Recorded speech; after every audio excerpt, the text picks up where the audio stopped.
Nah, ini yang bikin beda Honda HR-V facelift sama yang lama.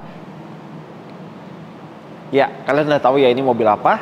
Ini adalah Honda HR-V. Tapi ternyata ini HR-V yang facelift dan nggak cuma rombak tampilan dikit, tapi ternyata mereka ganti mesin. Udah nggak ada lagi mesin turbo.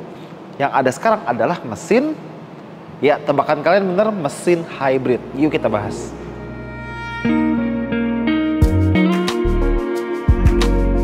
Sebelum kita bahas mobil ini, kita pengen kasih tahu kalau misalnya nggak semua Honda HR-V sekarang jadi hybrid ya. Yang versi bensin biasa masih ada, tapi mesinnya mesin NA, bukan mesin turbo, dan cuma ada di varian HR-V E sama HR-V E+. Nah, yang hybrid jadi ada 3 varian. Honda HR-V hybrid yang biasa seperti ini, atau ada juga yang biasa tambah body kit modulo dari depan, samping, sampai ke belakang. Dan yang terakhir yang paling tinggi ada juga HR-V RS eHev alias HR-V RS bermesin hybrid. Kalau kemarin turbo, sekarang hybrid. Tapi sekarang kita mau bahas dulu yang tipe hybrid ini. Ini hybrid yang paling terjangkau ya kalau dari Honda gitu ya. Nah, kalau dari penampilan, grill depan masih ala-ala AC, tapi sekarang dia tuh lebih tegak bagian pinggir-pinggirnya. Kiri sama kanan dia lebih tegak. Dan di bagian depan dia dapat beberapa feature seperti cornering light. Jadi kalau misalnya kita belok kiri atau kanan, lampu di satu sisi entah kiri atau kanan itu akan nyala biar kita bisa dapat penglihatan lebih jelas ke arah kita berbelok. Dan nggak cuma itu, sekarang dia udah pakai auto high beam dan auto atau adaptive driving beam. Jadi kalau auto high beam dia bisa redup atau terangin dua-dua lampunya. Nah, kalau adaptive driving beam itu bisa redup atau terangin lampunya individual, kiri atau kanan gitu. Jadi sedikit lebih fleksibel dan harusnya juga sedikit lebih aman. Terus, karena ini Honda hybrid, logo Hondanya ada biru-birunya. Jadi kalau merek sebelah Toyota kan udah nggak pakai ring biru di Lexus sama Toyotanya, Honda masih pakai buat penanda varian electrified. Ada di sini, ada di CR-V hybrid, dan ada juga di mobil listrik Honda i yang udah stop produksi. Nah, kalau misalnya kalian ingat warna ini adalah salah satu warna favorit untuk Honda HR-V. Ini adalah warna metalik PNS Safari. Ya, kayak seragam PNS ya, warna coklat gini. Biar apa? Biar kalau pakai mobil ini ke calon mertua, besok langsung nikah. Gimana nggak coba? Warna seragam PNS, bawa Honda lagi. Untuk pelek kurang lebih masih sama, jadi ini nggak ada perubahan. Tapi sebenarnya ini bukan pertama kali kita bahas Honda HR-V yang hybrid. Bagas pernah bahas waktu itu di Thailand, dan di sana dia pakai ban Bridgestone Alenza, dan ternyata di sini juga sama. Bannya pakai Bridgestone Alenza dengan ukuran 225/50 R18 ya, pelek 18 inci.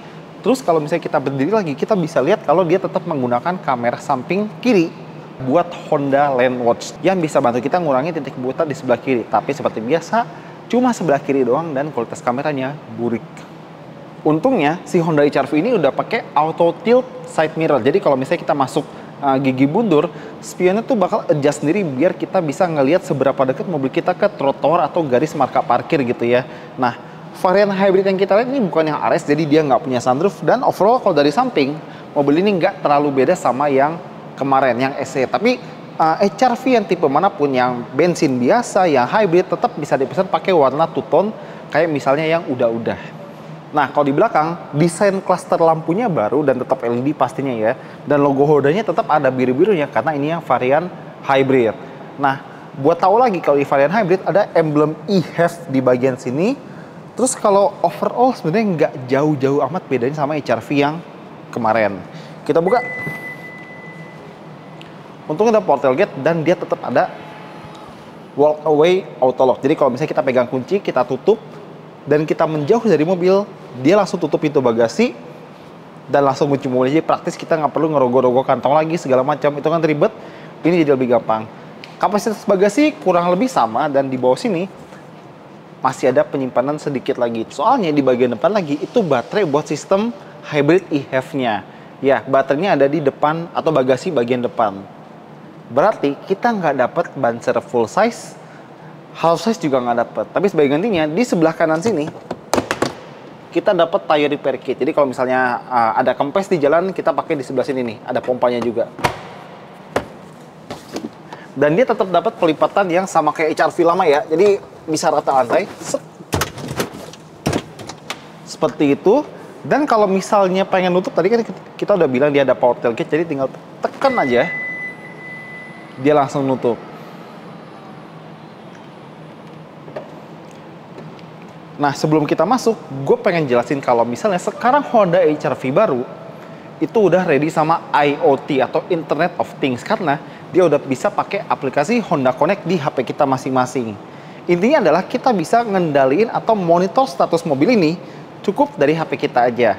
Misalnya ngelihat bensinnya sisa berapa, pengen nyalain lampu, nyalain mesin segala macam seperti itu. Dan kita juga bisa cari tahu ini mobil kita lokasinya di mana gitu, atau mungkin kirim pesan darurat gitu kalau misalnya ada kecelakaan atau apa-apa amit-amit gitu ya. Dan kita juga bisa ngecek kalau misalnya apakah mobil ini dipakai di luar area yang kita izinkan, alias geofencing. Nah, kalau misalnya kita beli mobil ini, kita bisa request aktifin Honda Connect-nya dalam jangka waktu 6 bulan. Artinya, selama 6 bulan itu kita bisa mutusin mau pakai Honda Connect atau enggak. Tapi kalau udah lewat dari 6 bulan, nggak akan diaktifin. Terus kalau Honda Connect ini, dia gratis untuk 1 tahun pertama. Ingat ya, 1 tahun pertama doang. Setelahnya, ya taulah.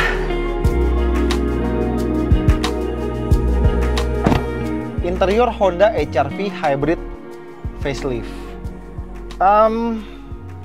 Sama ya. Beda di desain center konsolnya. Jadi kalau dulu ada tembok sekitar sini atau sini gitu. Sekarang temboknya dihilangin biar beda gitu kan. Oke, tapi sekarang kita bahas aja. Pertama, posisi duduk enak, ergonomis, nyatanya enak posisinya, dan joknya itu masih belum elektrik ya. Semua maju mundur, bah tegak segala macam itu masih manual.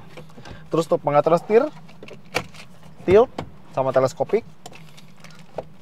Udah auto headlamp, dan sebelah kiri tombol buat multimedia dan sebelah kanan tombol buat Honda sensingnya alias ADAS-nya Honda.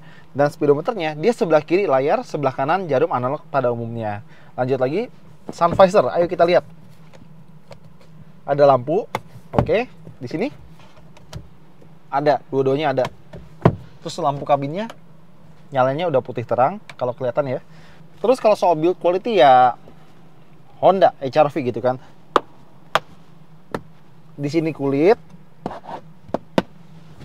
Di sini juga kulit.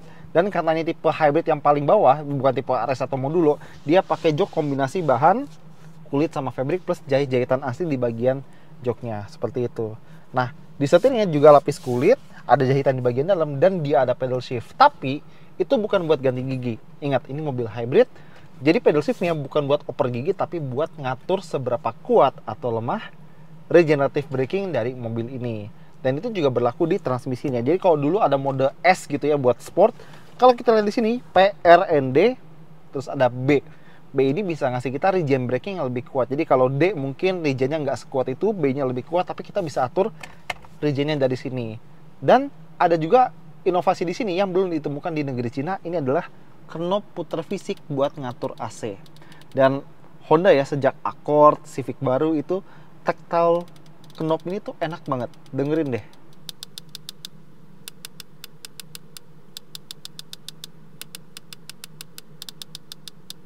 Dan selain puter-puteran fisik tadi, ada juga puter-puteran fisik di kisi AC yang paling luar, kanan kiri.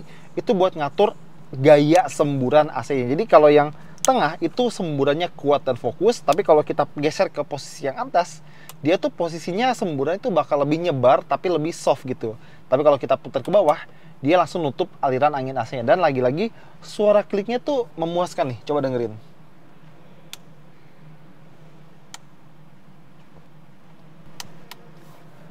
Kalau touchscreen, semua sama.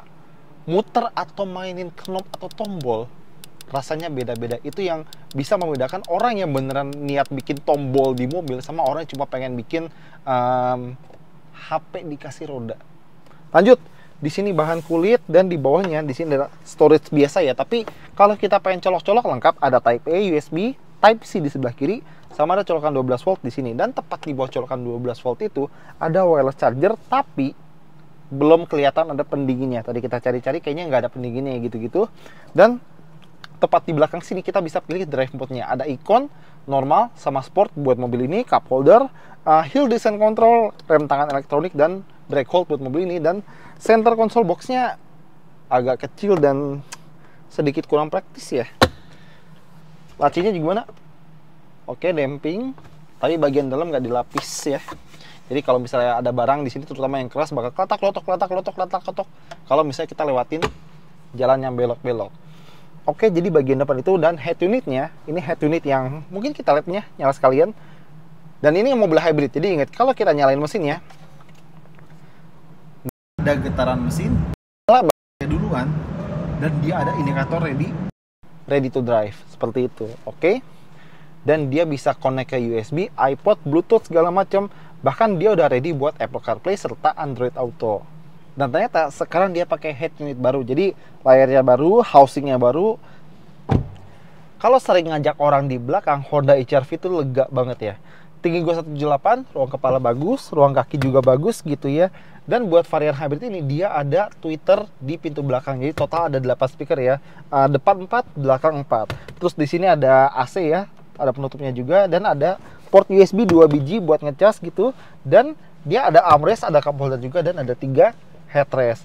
Plus karena baterai itu ditaruh di bagasi, di sini tetap kopong. Jadi kalau misalnya kita pengen memanfaatkan fitur ultra seat dari Honda, atau mungkin beberapa bilang magic seat ya, itu kita masih bisa. Jadi kalau pengen diangkat kayak begini, bisa, nggak masalah. Atau pengen diratain kayak tadi, kita tunjukin,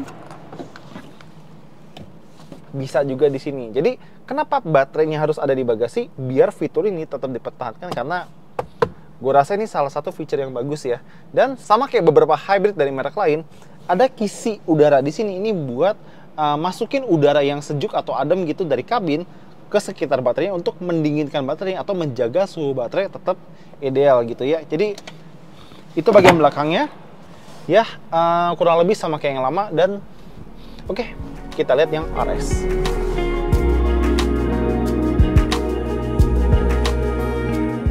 Warnanya masih sama ya, warna merah ini khusus buat varian RS aja, dan lengkap dengan atap hitam alias two tone. Motif grill masih sama, cuma emang bentuknya beda, ngikutin kontur grill yang udah ada di HR-V hybrid standar yang tadi kita lihat. Logo RS-nya ini agak beda ya sama yang lama, tapi belum sama kayak Civic RS, CR-V RS, dan RS-RS Honda yang lain. Dan detail dari HR-V RS yang lama tetap ada di sini, yaitu garis merah di bumper yang sedikit dihias kayak detak jantung manusia. Tapi tetap gue ingetin, ini kebalik.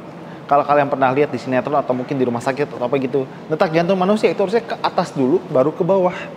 Ini kebalik, ke bawah dulu baru ke atas. Mungkin desainernya ngelihat dari cermin kali ya. Dari samping masih sama aja, pelek 18 inci, ban Bridgestone Alenza, dan ada kamera di spion kiri buat Honda Landwatch sama seperti yang tadi. Dan Honda Sensing semuanya ada di semua varian, dari yang paling bawah sampai yang paling atas. Two tone tadi kita bilang, dan sekarang kita mau lihat bagian belakangnya. Karena dia masih pakai lampu cluster yang sama kayak yang tadi kita lihat yang warna coklat PNS itu. Logo Honda ada biru-birunya dan ada emblem RS eHev di pintu bagasinya. Nah, kalau kita buka bagasinya, sama, dia juga punya power tailgate, jadi otomatis. Bagasi kapasitas juga masih sama, posisi kantong masih sama, tire repair kit juga masih sama. Tapi karena varian RS ini punya atap kaca, dia ada ini. Kalian tahu kan ini apa? Iya, ini buat panel terpal warung yang ada di baris keduanya buat disimpan di sini. Jadi kalau kalian beli HR-V RS yang second, pastiin semua panel penutup kaca belakangnya itu ada, jangan hilang ya. Oke, kita lanjut masuk ke bagian dalam.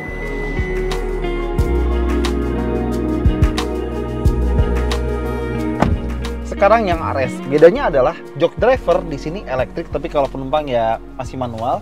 Terus dari depan sampai ke belakang semuanya dapat jok kulit dengan jahitan merah, plus door trim juga pakai bahan kulit di beberapa area, dan juga ada trim warna merah, dan ada emboss RS di sandaran punggung jok depan. Sisanya kurang lebih sama ya, dia bisa Android Auto, Apple CarPlay, segala macam. Tombol AC masih ada, wireless charger masih ada, USB-A, USB-C 12 volt, kantong di sini tanpa kain, jadi kalau naruh barang letak-letok. Tweeter di depan, speaker di pintu, dan tweeter di belakang tetap ada. Dan di sini kita tetap dapat drive mode, hill descent control, parking brake, brake hold, segala macam. Setir masih bisa tilt teleskopik. Oke. Dan pembeda lagi adalah ada atap kaca yang kalau depan bukanya normal ya, seperti ini, tapi ini atap kaca nggak bisa dibuka, jadi cuma panoramic roof doang. Dan kalau belakang ya udah kenal Honda HR-V kan? Ya kalau Honda HR-V berarti ya cara nyopotnya ya begini. 1, terus 2. terus ditaruh di tas yang ada di bagasi tadi, dan dapatlah atap kaca. Tapi kita tetap dapat lampu yang bagus di belakang sini. Jadi tinggal sentuh lagi. Keren ya? Ini sih bagus. Ini kita lihat mesinnya. Oh iya, Honda HR-V Hybrid ini adalah mobil hybrid pertama Honda yang dirakit di Indonesia. Nah, ini yang bikin beda Honda HR-V facelift sama yang lama.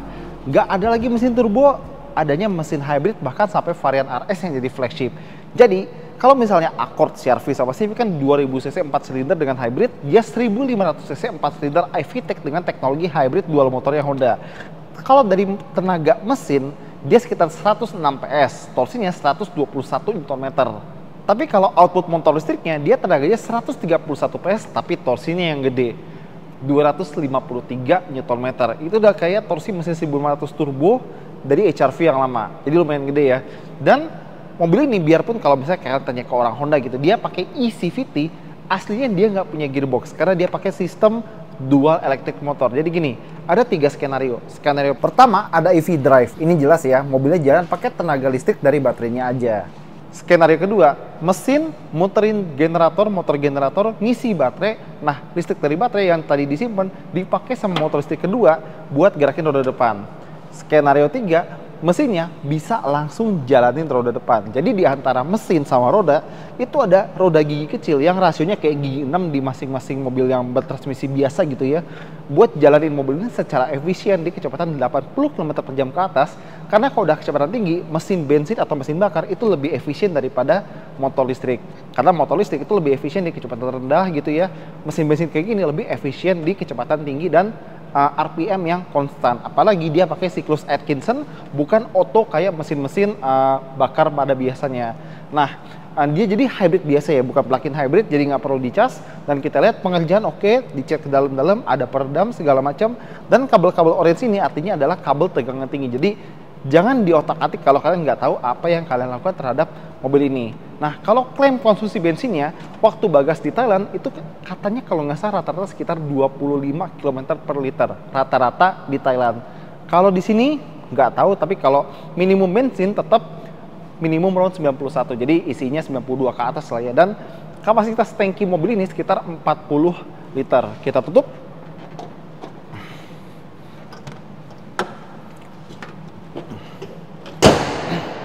Jadi ini adalah Honda HR-V yang dengan teknologi hybridnya berusaha menyesuaikan zaman gitu ya. Sekarang zamannya elektrifikasi, semua kalau nggak ada baterai, nggak ada listrik, bakal kerasa agak obsolete. Tapi ya mobil kayak gini emang harus mengikuti zaman gitu kan.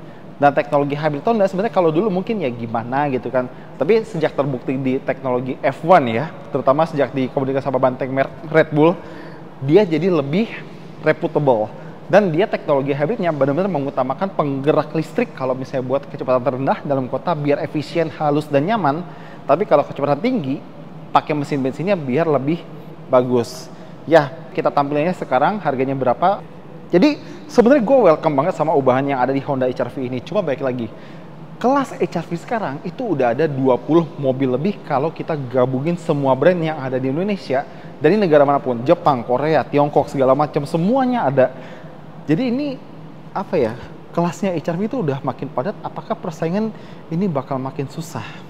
Ya kita jelas, semoga dengan nama Honda, nama HR-V dan harga yang gitu, dan image kalau pengen mobil di kelas ini ya udah HR-V aja gitu, masih bisa membantu Honda untuk bertahan dengan HR-V hybrid yang ada sekarang. Kalau bensin, kita yakin hybrid Honda pasti irit, tapi seberapa irit kita belum tahu, kita coba aja nanti. Dan gosipnya katanya hybrid ini bahkan lebih kenceng daripada mesin turbo. Itu juga bisa kita coba nanti. Oke, sekian dari kita. Thank you udah nonton. Jangan lupa jempolnya, komentar, dan subscribe.